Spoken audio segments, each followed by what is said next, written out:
Lebih baik dipanggil, diperiksa ya. Kalau perlu, sekarang gaduhnya luar biasa, menjadi liar. Kalau perlu tes DNA. Ya, apa yang dikerjakan oleh pengacara Herwanto sudah sepatutnya dilaksanakan kan, sudah tepat dilaksanakan. Cuman yang lebih bagus tidak dibawa ke Bareskrim, Mabes Polri, tapi dibawakan ke Polda Jawa Barat. Sekarang jaksa udahlah, jangan menyempurnakan kekeliruan atau kejahatan dari berkas yang amburadul.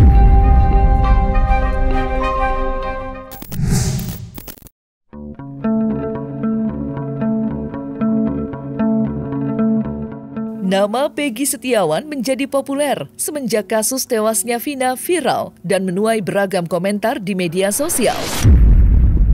Meski Polda Jawa Barat sudah menangkap Peggy Setiawan yang diduga pelaku di balik kasus tewasnya Vina, namun tidak serta-merta membuat publik percaya begitu saja. Belakangan muncul desakan agar aparat kepolisian memeriksa Peggy Setiawan di Cianjur, usai diduga pelaku yang sebenarnya dalam kasus tewasnya Vina dan Eki saat ini masih menjadi misteri. Desakan agar aparat kepolisian segera melakukan pemanggilan dan memeriksa Peggy Setiawan Cianjur datang dari Herwanto Nurmansyah yang mengaku mempunyai sejumlah bukti petunjuk jika Peggy Setiawan diduga pelaku utama dalam kasus tewasnya Vina. Siapa saja boleh melaporkan, menyampaikan kalau ada masukan-masukan. Nah ini karena saya juga banyak juga mendapatkan inbox, banyak juga nge-DM yang mengirim-kirim gambar dan sebagainya yang mengarah ya salah satunya ke Peggy Setiawan yang ada di Cianjur. Lebih baik dipanggil, diperiksa ya. Kalau perlu, sekarang gaduhnya luar biasa, menjadi liar. Kalau perlu tes DNA, ya kan? Benar nggak Peggy Setiawan di Cianjur ini anaknya Pak Joseph, ya kan? Nah, dan ini juga membantu, menurut saya membantu. Ya, apa yang dikerjakan oleh pengacara Herwanto sudah sepatutnya dilaksanakan kan, sudah tepat dilaksanakan. Cuman yang lebih bagus tidak dibawa ke Bareskrim, Mabes Polri, tapi dibawakan ke Polda Jawa Barat sebagai yang menangani perkara secara langsung kan, karena yang memang berwenang menyidik kan mereka tuh. Jadi bawa aja nih dugaan-dugaan ini semuanya dugaan ini ya. Betul. Dugaan-dugaan ya. Betul. Belum ada yang pasti. Jadi dibawa saja ke Polda Jawa Barat kepada penyidiknya langsung untuk dimintain posisi disidik terhadap mereka ini, terhadap Peggy Cianjur, dimintakan saja. Nah ini sebagai petunjuk. Toh Polda Jawa Barat juga terbuka tuh, membuka seluas-luasnya kalau ada masyarakat yang punya petunjuk-petunjuk baru, bukti-bukti baru atau saksi-saksi baru yang relevan dengan perkaranya si Vina dan Eki, ya dibawakan saja. Kan udah dibuka begitu.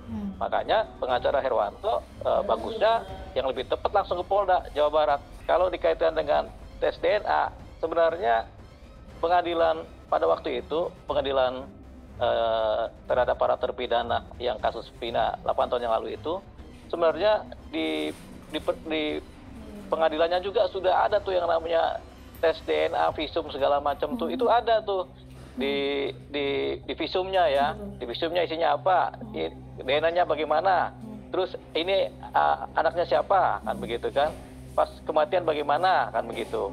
Wajar apa tidak, dibunuh apa tidak. Nah, tapi itu udah ada tuh sampai ke jalur DNA orang tuanya. Walaupun ada beberapa nama ya yang masuk ke inbox saya, ke DM saya itu. Nah cuma yang sampai saat ini yang saya bisa sampaikan ke pihak penyidik ini hanya satu, karena namanya persis sama, Peggy Setiawan. Jadi kalau seandainya penyidik sekarang ya, kita berandai-andainya, andai kata penyidik sekarang melakukan penggerbekan di rumah Peggy Setiawan di Cianjur, pasti dia menemukan barang yang sama dia temukan di Peggy Setiawan yang di Cirebon, karena ijazahnya sama, kakaknya sama, namanya sama, semua sama. Nah, sekali lagi walaupun nama-nama itu banyak, tetapi saya hanya masukkan nama Peggy Setiawan karena itulah yang benar-benar mirip sekali. Selain namanya kan namanya sama persis. Yang pertama namanya sama persis, Peggy Setiawan. Yang kedua sama-sama tinggal di Jawa Barat. Nah kalau Peggy Setiawan yang tinggal di Cirebon itu, dia mengatakan bahwa pada saat dia ada di Bandung, tapi dia bisa ditangkap. Apa tidak menutup kemungkinan juga Peggy Setiawan yang ada di Cianjur juga bisa, kan gitu. Nah, yang lebih membuat saya tuh kenapa saya memberanikan diri menyampaikan berkas ini, ternyata Peggy Setiawan yang di Cianjur itu anak moderator, anak apa namanya klub moderator. Jadi dia anggota, kalau nggak salah sekretaris atau apa gitu. Tapi dia memang beberapa foto-foto yang ada itu menunjukkan dia benar bahwa dia benar anggota anak motor yang namanya moderator. Ini menambah keyakinan, oh jangan-jangan benar. Agar tidak menimbul tadi kegaduhan, terus prasangka-prasangka yang liar, ya sebaiknya ya penyidik panggil, periksa. Ya ternyata hampir semua foto-foto dia itu memang menunjukkan dia anggota motor moderator. Bahkan itu saya lihat itu beberapa tahun yang lalu dia jadi sekretaris anggota motor moderator itu ulang tahun ke-3 tahun gitu kan. Nah kan ada kecurigaan orang kalau dia umpamanya nih, ini dugaan ya, kalau dia umpamanya baru tinggal di Cianjur ulang tahun yang ke-3 tahun, jangan-jangan dia baru 3 tahun gitu kan, karena ulang tahunnya 3 tahun. Nah kalau seandainya dia di Cirebon itu berarti 8 tahun kan. Ya, artinya kecurigaan ini bukan hanya ibaratnya hanya cak-cokan enggak, tapi memiliki dasar juga. Harapan saya agar pihak penyidik segera memanggil dan memeriksa. Untuk terkait kasus Vina ini, saya sebenarnya tidak tahu ya waktu awal kejadian. Yang saya tahu itu berita waktu Monreker dibawa-bawa nih oleh media. Dan kami sudah mencoba klarifikasi untuk ke Polres Cirebon Kota 2016 itu, dan clear tidak ada tuh yang namanya isu seperti ini. Makanya kenapa kok isu ini muncul gitu setelah sekian tahun kan, sangat dirugikan karena di mata masyarakat dikiranya benar gitu. Yang muncul ya, berita yang muncul itu dikaitkan dengan organisasi kami. Dari ada keterlibatan gitu, padahal tidak ada sama sekali. Semua saya kumpulkan waktu itu dari yang dituakan lah, dan ketua-ketua dulu tidak ada sama sekali. By data pun kami ada.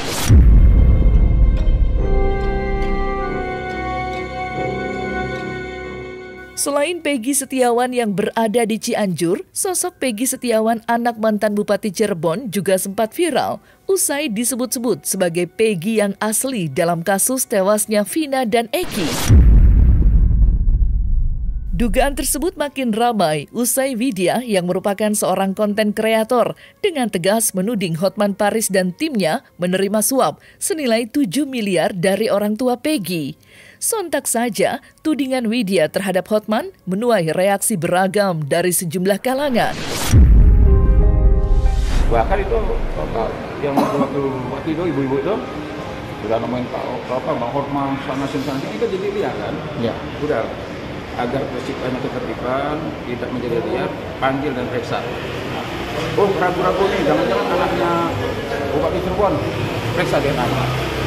Jadi clear. Jadi ada kepastian juga. Boleh dites DNA dong, ya. Nah, Bapak Sunjaya ini, ya, memiliki banyak anak. Salah satunya Peggy Setiawan itu, ya. Kenapa tiba-tiba dihapus?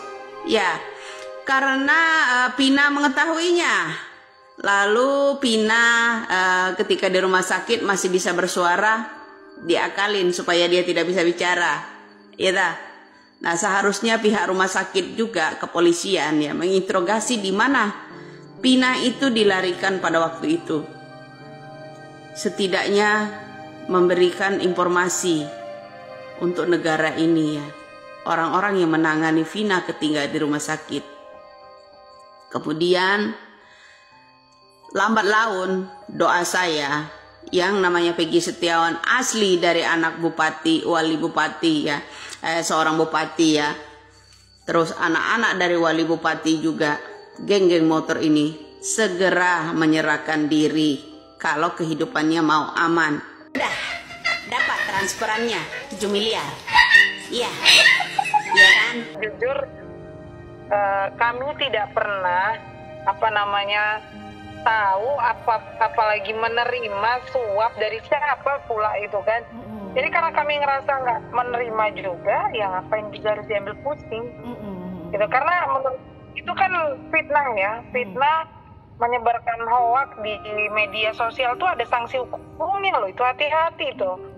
Kok bisa tercetus 7 miliar tuh dari mana? Saya mau tanya dari mana sebenarnya. Yang sekarang ini menjadi hakim, bukan pengacara. Karena dia telah memvonis yang namanya Peggy Setiawan, seorang kulit bangunan, bahwa dialah pelakunya.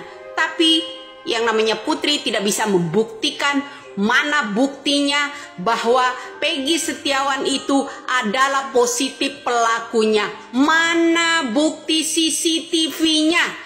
Sebenarnya cuitan si Widya menurut saya cuitan yang tong kosong ya Mbak. Gitu, karena tidak ada kapasitas dia untuk berbicara dalam kasus ini. Dia hanya sebagai masyarakat biasa. Gitu.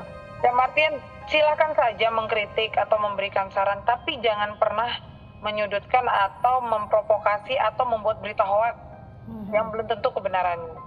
Kalau memang Widya ini memiliki bukti yang kuat, kami tantang Widya untuk hadir bersama kami dampingi untuk datang ke Polda Metro Jaya ketika memang ke Polda Jabar kalau memang Widya memiliki bukti. Jadi jangan cuma sekedar omongan aja ini itu. Nah, kalau perihal apakah Widya akan dilaporkan, sudah ada perintah, tapi kami melihat dulu lah ya. Nggak terlalu penting juga Mbak dia. Menurut kami dia tidak terlalu penting gitu, dan dia bukan siapa-siapa juga. Tapi menurut saya dia meresahkan. Kenapa? Pertama, ini orang cerita tapi seolah-olah fakta. Dan fakta itu dia tidak tunjukkan gitu. Misalnya sebut si A, si B, si C adalah si Andika, anak jenderal, cucu jenderal, terus kasih duit sekian miliar, kemudian ada uang narkoba. Ini nggak dirangkai gitu. Ini saya heran, ini orang siapa sih gitu. Ini saya minta Pak Kominfo dan juga Cyber Bareskrim Mabes Polri untuk tangkap ini orang. Kita sebenarnya juga nggak tahu di 2016 ada kejadian gitu ya. Nggak tahu sama sekali. Ya baru-baru ini viral kasusnya. Karena viral, terus kemudian karena memang kasusnya juga difilmkan, ini yang menjadikan viral ya seperti itu. Terlepas dari berbagai asumsi yang berkembang luas, terutama di media sosial, mengenai siapa sosok Peggy Setiawan alias Peggy Peron yang sesungguhnya, belum lama Kejaksaan Tinggi mengembalikan berkas perkara tersangka Peggy Setiawan ke Polda Jawa Barat lantaran dianggap belum lengkap. Upaya aparat kepolisian tarik ulur hingga sidang perdana pra-peradilan Peggy Setiawan mundur. Sekarang jaksa udahlah, jangan menyempurnakan kekeliruan atau kejahatan dari berkas yang amburadul. Tahun 2016, saya jujur aja, saya tidak menyalahkan polisi loh. Kalau secara hukum ya, berkas ketika dikasih ke jaksa, begitu jaksa nyatakan P21, polisi sebenarnya nggak salah loh. Kenapa? Jaksa harusnya tolak. Nah kalau jaksa sudah terima P21, pihak kepolisian nggak bisa disalahkan sebenarnya kalau begitu. Ya kenapa? Kok kamu ngambil alih gitu kan? Kalau kamu merasa perkara ini berkas ini nggak sempurna, tolak dong. Nah kalau kamu sudah terima, jangan kamu salahkan polisi. Ya sama seperti sekarang nih. Nah kalau kamu sudah P21, silakan kamu tanggung jawab. Tapi kalau sampai kamu ragu, balikin. Jangan terima sampai Peggy Setiawan keluar. Selesai. Itu berita paling bagus buat kita, di mana itu sangat menguntungkan kami tim lawyer dan juga Peggy Setiawan, di mana berita good news lah buat kami tim advokatnya Peggy.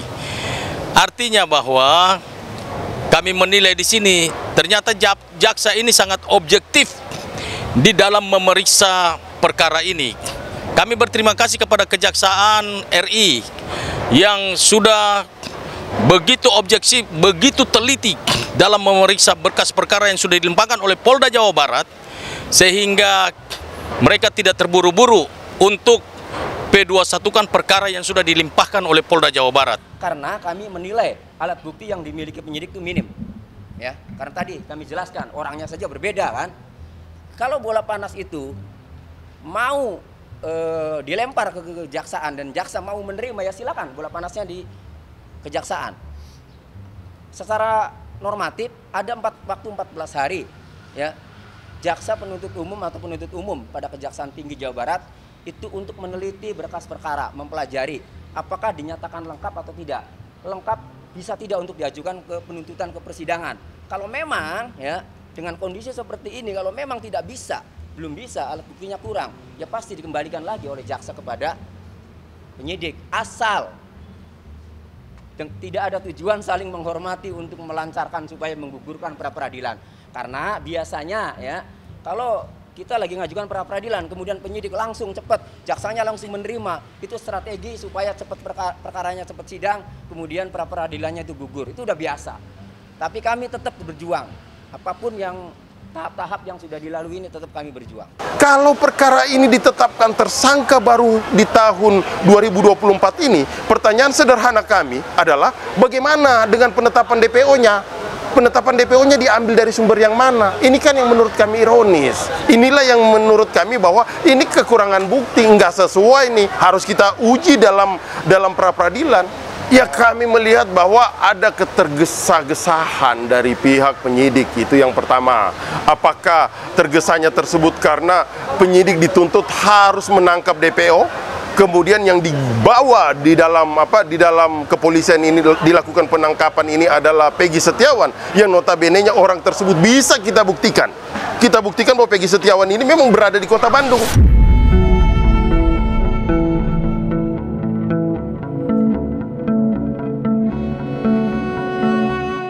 Nah, selesai sudah Cumi Lovers, saksikan terus Cumi Camp In-Depth, kabar lengkap, mendalam, dan akurat dari narasumber terpercaya. Dan jangan lupa untuk like, subscribe, dan juga share channel YouTube Cumi Cumi.